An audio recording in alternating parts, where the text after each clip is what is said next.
Today we are going to talk about acute bronchitis.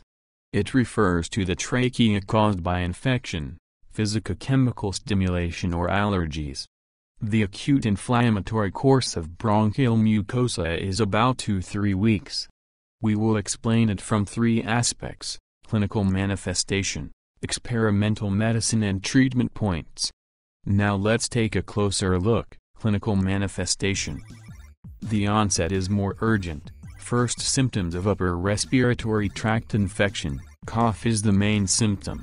The initial dry cough, accompanied by itching under the sternum, coughing out of mucus sputum or purulent sputum with bloodshot after 1-2 days, may have shortness of breath, with a tight feeling behind the sternum. Signs: chest auscultation, can hear the sound of breathing is thick, and there are scattered dry and wet rales, reducing or disappearing after coughing. Experimental medicine.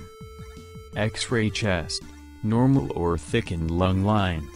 Blood routine: when the infection is heavier, the number of white blood cells increases. Treatment points: proper rest, stop smoking, hot vapor inhalation, anti-infection. According to the severity of infection, penicillin, metamycin, spiromycin, and compound sulfamethoxazole can be used.